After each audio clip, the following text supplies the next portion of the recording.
E, na minha opinião, a equipe fez um jogo hoje melhor do que ano passado.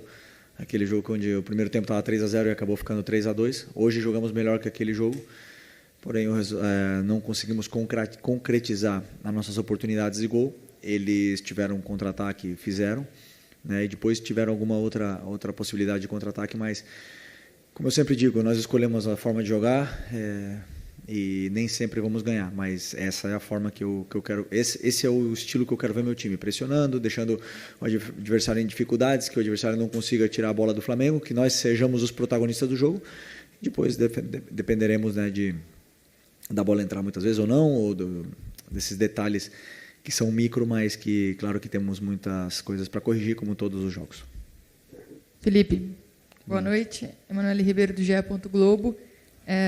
Como você disse, o Flamengo dominou, criou mais chances, poderia ter saído com a vitória hoje aqui, mas também, do outro lado, tinha um adversário que montou uma estratégia que foi para buscar esse ponto também. O Inter tirou o Flamengo do conforto ali, claro, que em alguns momentos do primeiro tempo, principalmente com a marcação, né? E a gente viu, Felipe, o Flamengo sentindo a falta desse jogador de criação no meio campo. O Arrascaeta, como você disse, o lesionado, o Gerson também não pôde vir para o jogo hoje, que é um jogador que poderia dar mais força física para o Flamengo ali pelo lado. Sem o Arrascaeta, o Alcaraz emprestado, como que o Flamengo vai buscar uma solução para essa criação ali no meio de campo? O que você acha que dá para fazer no elenco? Hoje você foi com 4 atacantes para o jogo, mas o que você acha que dá para fazer com esse elenco nessa questão do meio campo ali? Estou bem servido. Tinha inúmeras possibilidades para começar o jogo. É verdade que a data FIFA é complicada, porque os jogadores chegam... por exemplo, o exemplo do Plata chegou com 2 jogos 90 minutos e com duas viagens de 7 ou 8 horas, né? Então, chegou sem condição de jogo. Gerson, Arrascaeta, todos esses. Mas quando falta um jogador, a gente sente falta. Claro que sente falta. Sentimos falta do Vinha, sentimos falta do Pedro, sentimos falta de todos os jogadores, porque o grupo todo disponível é mais forte. Quando falta uma peça, é uma peça a menos que nós temos para poder vencer. Mas os jogadores que entraram em campo, eu estava com plena convicção de que iam fazer um grande jogo, que iam fazer tudo o que o treinador pedisse para eles, e eles fizeram. É verdade que não tinham jogado juntos ainda, e alguns até em funções um pouco diferentes, mas que fizeram perfeitamente. E você bem disse, diante de um grande adversário, que não veio para empatar. O Inter veio para vencer o jogo. E veio para tentar tirar a bola do Flamengo e ser protagonista, e sair jogando, mas não conseguiram. E a gente conseguiu colocar o Inter defendendo em bloco baixo, na área deles, e ter que se fechar. Isso é mérito do jogo de hoje, desses jogadores. Tivemos a chance de fazer, não fizemos, porém, o futebol é assim mesmo. E sobre a criação, como eu falei, tem outras formas de conseguir fazer o time ter essa criação. Aliás, hoje não foi um problema, porque criamos chances de gol. Felipe, Raíza Simplício aqui da Gol Brasil e da revista Placar. Você falou sobre o Flamengo ter realmente criou várias oportunidades hoje, acabou não conseguindo fazer os gols. Você citou também algumas coisas que tem que melhorar e etc. Essa questão da pontaria seria algo que o Flamengo precisa melhorar? Durante o Campeonato Carioca também o Flamengo teve muito volume de jogo e em alguns jogos, né, não conseguiu converter. E, rapidinho, Rodrigo, não me mata, mas é só para... entender se você conta com o Pedro já nesse mês de abril, no final do mês, por exemplo, como é que está essa situação? Que dia é hoje? Março ou abril? 29 de março. 29 de março? Não, sim. Pedro, contamos com o Pedro em abril. Se nada acontecer fora do previsto, né, porque ele está na fase aí final da recuperação dele, esperamos ter o Pedro em campo ainda em abril. E sobre a pontaria, assim, obviamente que os atacantes vivem de números de gols e durante a temporada passam por altos e baixos, né, nesse quesito tá fino na frente do goleiro, tá frio e tá mais gelado, né? Esses atacantes precisam desses gols para se soltar e poder criar. Então vão ter dias que assim a bola não vai entrar, como foi hoje, que o Juninho teve 2 ou 3 chances. O Wallace também teve duas chances, se eu não me engano. Não lembro se o Bruno teve alguma, mas eles vão ter chances e vão ter dias que eles vão converter até as mais difíceis e vão ter dias que as fáceis não vão entrar. Isso é totalmente do futebol. E claro que depois os números, cada atacante tem o seu. Tem atacante que acaba o ano com 50 gols e tem atacante que acaba o ano com 12, ou com 10 ou com 5. Então isso é muito natural dos jogadores de frente, e o que eu como treinador posso fazer é, como eu sempre falo, levar eles até essa zona, tentar com que eles tenham essas oportunidades de gol e convertam, né? E dar treino para eles e soluções para eles poderem melhorar a pontaria, mas não me preocupa. Felipe, boa noite. Natália, Rádio Roquete Pinto e também Damas do Esporte. A gente viu o Wallace Ian entrando, né, no segundo tempo, dando muita movimentação de jogo, né? Ele teve ali oportunidades até mesmo de ampliar o placar. Ele é um jogador jovem que veio da base, você vem utilizando ele, acabou sendo o artilheiro do Flamengo no Campeonato Carioca. Eu queria saber como você enxerga o potencial dele, o futuro dele dentro dessa temporada. O Wallace é um jogador que tem muita ambição, tem muita vontade de vencer, e quando ele entra no campo a gente nota isso, né? Ele faz até mais do que às vezes a gente pede. Conheço muito bem ele, vem melhorando muito, vem treinando muito bem, e me dá confiança nos treinos de que eu posso contar com ele. E hoje demonstrou isso, que ele é um jogador importante no plantel, né? Aqui mais uma peça de ataque que nós temos e que o Flamengo fabricou. Então conto com ele, é um jogador importante para mim. E se não tiver minutos aqui, vai ter minutos no sub-20, porque ele precisa continuar se desenvolvendo, mas, por exemplo, quando na falta dos atacantes, é um jogador confiável e perigoso na parte ofensiva. Boa noite, Felipe. Alano Fonseca, da Mosaico. Então, hoje você enfrentou um adversário que ele utilizou uma linha de 5 muito bem montada. E, como você falou, veio para ganhar, acabou levando empate. E eu queria também entender se a substituição que você colocou, Cebolinha em Plata, foi realmente com o intuito de abrir mais o campo e buscar o resultado. Desculpa, hoje eu estou com a garganta. A primeira pergunta foi? Porque o Inter estava usando a linha de 5. Sim. Então, o Inter não joga com linha de 5, né? Mas hoje jogaram com linha de 5. E às vezes o treinador não prevê, não espera essas mudanças, né? Mas com as peças que a gente tinha no campo, conseguimos nos readaptarmos rápido e tentar fazer essas chances para poder vencer o jogo. E o Inter fez isso ano passado aqui no jogo. O Fernando ele tem esse costume de entrar na linha para defender com a linha de 5, e no segundo tempo ele ficou, do ano passado, tá? Ele ficou já desde o começo do segundo tempo nessa linha de 5 para parar esse nosso ataque. Uma escolha do treinador adversário, nosso time se adaptou rápido e bem sobre essa situação, e fomos dominantes, né, dominadores do jogo, mas não posso estar aqui falando porque não ganhamos o jogo, mas eu não analiso o resultado, eu analiso o que eu vi no campo. E o o campo me diz é que dominamos o encontro, infelizmente não conseguimos o resultado. E desculpa a outra. Não, então tentei colocar jogadores que também estão muito bem, estão treinando com o Cebolinha treinou a semana inteira, treinou bem.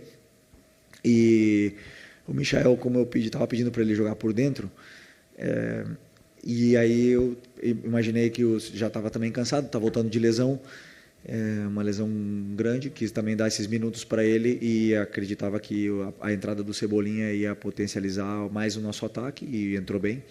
E o Plata, como eu falei, chegou exausto da viagem, não tinha condição de jogo, né? Foi recomendado que ele não jogasse.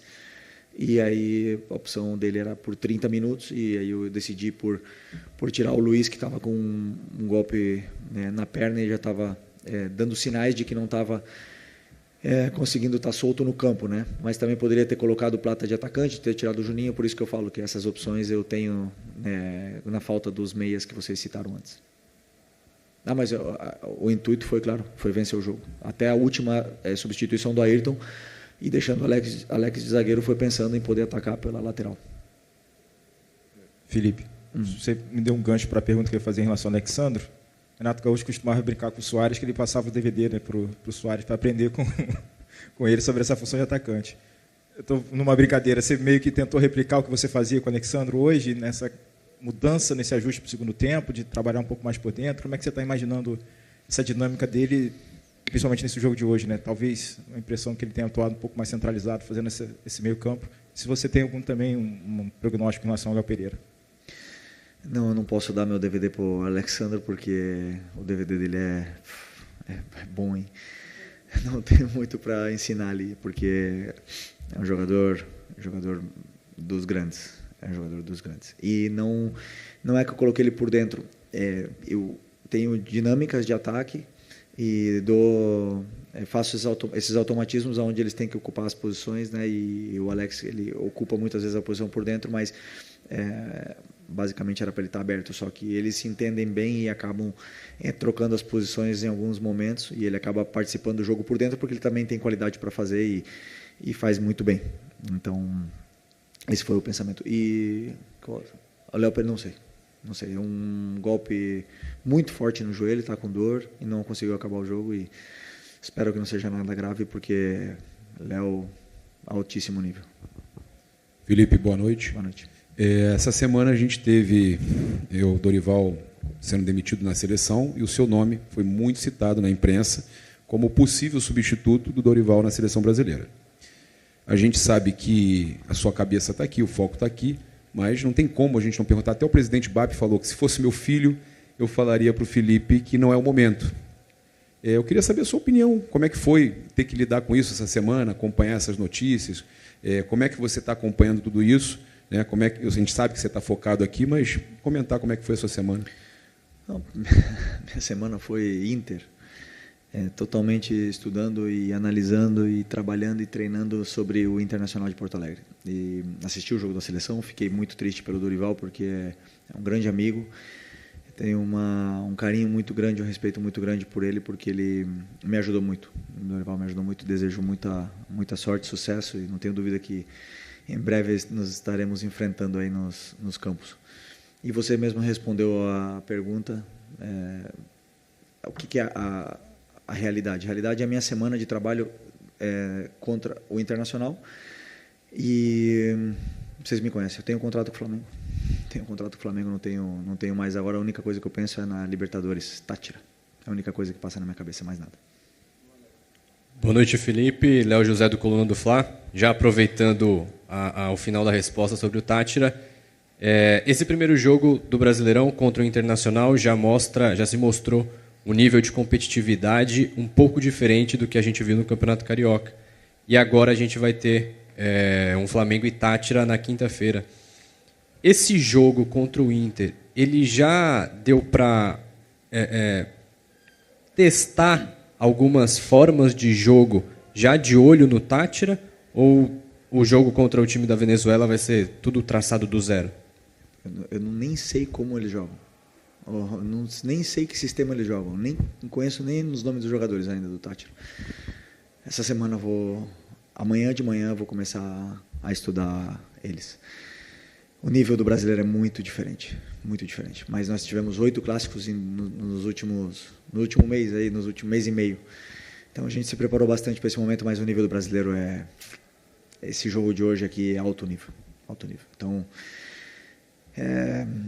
por mais que a gente queira preparar muitas vezes, né, um adversário, quando vem jogadores como Alan Patrick, Wesley, Valência, Borré, o nível é nível Europa. Esses jogadores são muito grandes, muito bons, e é difícil de jogar o campeonato. Então agora queríamos muito ter vencido esse jogo em casa, não conseguimos, porém são 38 rodadas, é um campeonato longo, e vence o melhor e o mais regular. Então é importante que sejamos sinceros com o que foi feito, nós dentro do nosso vestiário sejamos sinceros com o que foi feito no jogo. Se tivesse ganhado o jogo, jogado mal, teríamos que ser sinceros com a gente mesmo, porque temos que sempre estar evoluindo, melhorando para poder tentar ir em busca desse campeonato. E a partir de amanhã, Táchira. Boa noite, Felipe. Bruno Castanha, Rubro News TV e também B2 na área. Eu queria perguntar para você hoje especificamente do Bruno Henrique. O Bruno Henrique hoje jogou numa outra função diferente, mais como meio, jogando atrás do Juninho, com bola e também sem bola na marcação e não na primeira linha. ele também marcando o Fernando, principalmente no primeiro tempo, nessa série de bola. Eu queria que você falasse para mim o que você pensou em relação ao Bruno Henrique nessa posição. Obrigado. Primeiro, o Bruno fez um treino comigo. Esse jogador esse cara é muito diferente. Esse cara é muito, muito diferente. E aí eu conversei com ele hoje, pedi se ele tinha condições, se ele queria, né, se ele estava em condições, se ele se sentia confortável de começar o jogo e quanto tempo mais ou menos ele poderia aguentar. E falou que estava à plena disposição da equipe, e isso o treinador valoriza muito, porque um cara que vem de lesão poderia perfeitamente se proteger e falar, não, vou esperar mais um pouco com medo de ter algum problema, e não, ele colocou o corpo dele a serviço como sempre, como ele sempre faz, não é nenhuma novidade para a gente, né? Então, pensei em colocar ele nessa função que ele fazia já com o Jorge Jesus, com 2 atacantes, e vindo buscar, como o Michel fica mais alto, ele vindo buscar a bola no pé, e o Juninho dando a profundidade. Então, ele sabe fazer, ele já fez, ele jogou com 2 atacantes todo 2019, e ele tem esse ataque ao espaço também que é muito bom, né? Mas o Inter tem uma qualidade defensiva também importante, sabiam que ele tinha esse poder ofensivo no espaço e conseguiram neutralizá-lo. No segundo tempo,